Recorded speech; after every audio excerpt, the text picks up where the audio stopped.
Hi guys, it's Mandy from Mandyleeplays, and for today's video, we have another Before You Buy, and this one is for Blue Reflection Quartet, developed by Gust and produced by Koei Tecmo. And also, Koei Tecmo was kind enough to send me a review code for the PlayStation 5. I am going to get it physically later down the line, but I want to give a huge thanks to Koei for that. So let's dive into everything you need to know before you buy, or if you want to buy, Blue Reflection Quartet. Before we start, please hit that like button if you end up liking the video, and of course, subscribe if you're not yet subscribed and you want to see more. So without further ado, let's get into the before you buy. First, starting with game details. So if you guys don't know, Gust are the developers for Blue Reflection, but they also developed my favorite Atelier. So this game has a lot of what makes the Atelier games good to me, but instead of focusing on alchemy, we're dealing with magical girl vibes, reminiscent of Sailor Moon, which I love. I grew up with them and I just love anything magical girl. And another thing, this game is actually a bundle. That's why it's called Quartet. And this specific bundle brings together all of the 4 entries in this series. You've got the original game, the second game, and the games that were never released in the West. Now, the game called Sun was originally a mobile game that has been revamped as a standalone game, you know, without the gacha mechanics. I love it. Let's see more mobile games without gacha mechanics on full consoles. Now, the final piece of the puzzle is Blue Reflection Ray. It's based off an anime, so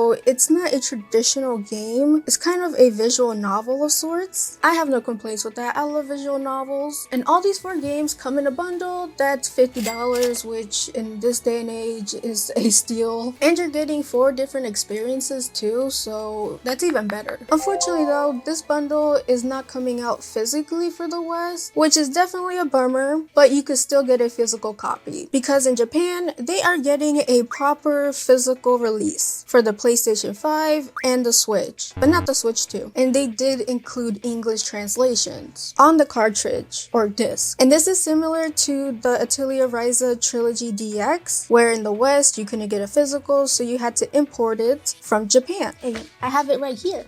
And you could easily grab these through PlayAsia or VGP. And me personally, I went with VGP. They're both really reliable, but I tend to shop over at VGP more. And just a pro tip, double check that you're selecting the version listed as multi-language. Alrighty, now it's up to you if you want a physical copy or not. Now let's move on to the consoles and the specs. Now we're diving into the technical nitty and gritty. So for the hardware front, we're looking at a release date across Switch, Switch 2, PlayStation 5, and the PC. Surprisingly, or unsurprisingly, it's not coming to the Xbox. First, let's break down the Nintendo Switch family. So for the original Switch, it hits 1080p docked and 720 handheld at 30 FPS. And this is for all the games inside this bundle. The file size is a lean 13.9 gigabyte, which is really tiny compared to the other versions. Now moving on to the Nintendo Switch 2, and it was kind of a letdown when I read it. I feel like they could have done a lot more with the Switch 2 power. Of course, it's stronger than the OG Switch, but not by much. And while it does hit 1080p across both modes, docked and handheld, it is still capped at 30 FPS, which is weird. That's a weird choice. To me, they should have gone for a 60 FPS. I don't know why they just capped it at 30, but it is what it is. The Switch 2 version will take up about 34.7 gigabytes of space. Now moving over to the PlayStation 5, and this is where the game gets a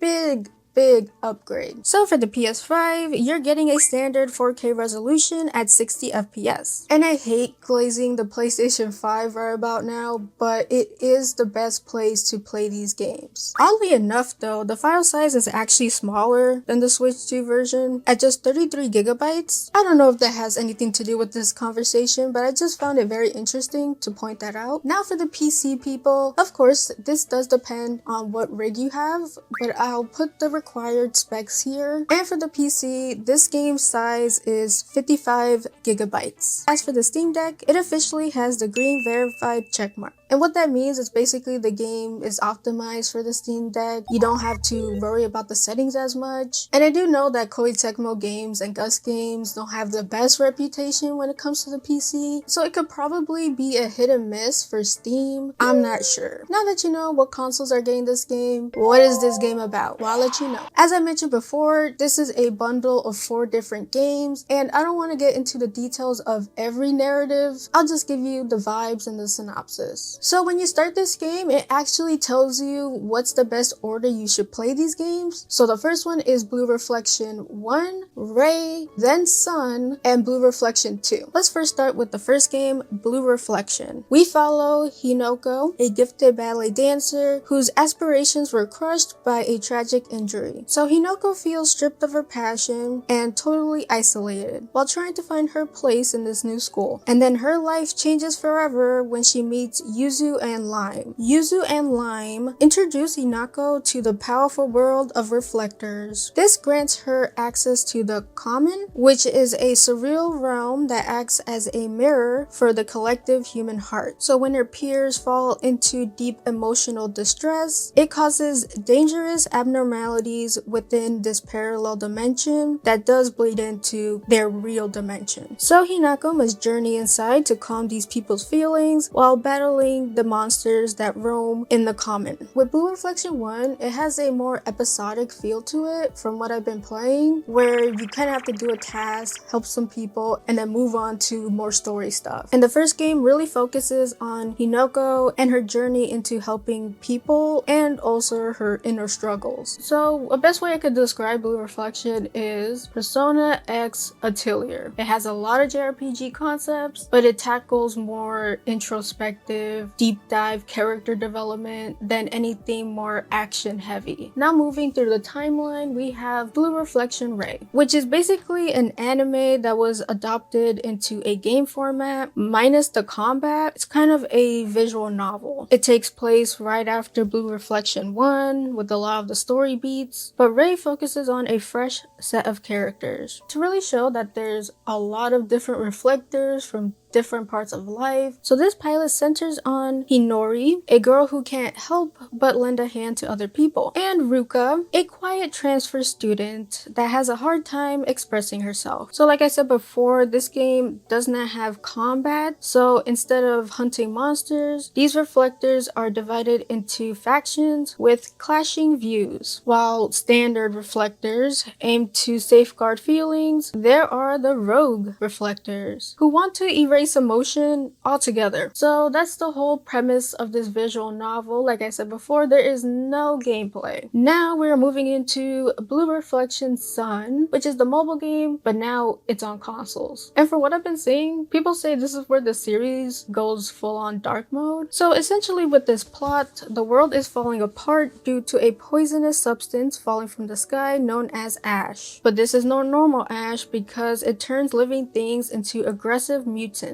So in Blue Reflection Sun, we follow a new group of girls who are infected by the ash. Now the ash gives them big magical power boosts, but it's a double-edged sword because the more they use their magic, the more it drains their lifespan. And you, the protagonist, step into the role as the leader, guiding these afflicted squads through the ruins. Your goal is to destroy the Tesla, the monsters that are born from the ash. Honestly, I'm really excited to play the game when I'm done with the other ones. It sounds like a real Madoka Magica kind of concept going on here. Now to wrap this up with Blue Reflection Second Light, on the narrative front, you take control of Ao, or Io, don't know how to say that. But yeah, a perfectly normal student who is just trying to survive summer school, but her world is turned upside down when she finds her lost phone displaying a cryptic message right before she completely loses consciousness, which that is actually pretty terrifying. She awakens in this bizarre, isolated world consisting of lonely islands that hold nothing but a fully stocked yet deserted school building. Though she is not actually alone, because there are other girls who are suffering from the same thing and have amnesia. My least favorite plot points. So this group establishes a cozy yet strange routine together as they try to solve the mystery of their surroundings and to find a way back home. And you can really tell that Second Light is clearly being positioned as the ultimate combo of the entire franchise, and it's actually the most popular one. So let's change gears and go to the gameplay. Now, across all the games in this bundle, there is a variety of mechanics across the games. The first game really sets the stage with a dual layered loop that definitely sounds like something out of Persona. So your days are basically roaming Hinoko's school and strengthening your bonds with classmates. But when these classmates reach an emotional breaking point, you have to dive into the common. And then the gameplay turns into a typical JRPG with turn-based mechanics. Now, on the top of the gameplay, there's like this timer where whoever gets into the middle attacks first. And when you do an attack, sometimes it will knock you back the timeline, so it will take you longer to attack. You can also do overdrives, which lets you do multiple attacks at once. From my experience playing it, I will say that the gameplay is kind of simplistic, but for this game, it does work, and I actually really enjoy it. And you know, all the flashy attacks. I freaking love flashy attacks. Now, Ray is completely different because the game has no gameplay. It's basically a visual novel based off the anime. Now for Blue Reflection Sun, that one got a bit of a glow up. Of course, there are no more of those annoying gacha mechanics. Bye. So for Sun, they actually ported the fan favorite battle system from Blue Reflection Second Light. So battling the monsters involves deep combo heavy timeline system. Plus you get to fully explore the academy in 3D, plus chat with the other characters. So Sun basically got the glow up full console release that it desperately needed. And then finally we have Blue Reflection Second Light, which is a fan favorite, and it has by far the best gameplay. So essentially that game really didn't need much when it came to the gameplay, so they didn't really do much. So yeah, that's a gist of the gameplay for each of the games. So now let's move on to the game differences between the original versions of the game and the quartet versions of the game. So the most dramatic transformation to be found in the quartet bundle is in Blue Reflection, the first one. It got a crisp resolution bump, and it also received several mechanical inclusions. One of the most standout improvements is the walking speed, which thank goodness, because the default speed was really slow. And combat encounters have been streamlined as well. They've also implemented a autosave function, and while that is great and all, please still manual save. Now I already went through how Ray and Sun had to get an overhaul, so there's no need to retread that ground. Just know those two games got the most work. And for Blue Reflection Second Light, it got a lot of supercharged content. One of the coolest additions is the roster of 8 characters from both Ray and Sun who could join your party. Beyond that, you have faster exploration, battle animations, and a fast forward toggle that lets you breeze through story sequences. And plus, they added a extensive reference database that provides a deep dive into the series lore of all the 4 games, by the way. So all in all, Blue Reflection Quartet is a massive bundle with a lot of good things, but I will say the game is not for everybody. If you don't like slice of life, character driven, slow paced storytelling, then you probably won't like Blue Reflection. But if you do like all that and a lot of traditional JRPG turn-based mechanics with flashy gameplay and magical girl aesthetic, then you'll probably love this game. And for $50,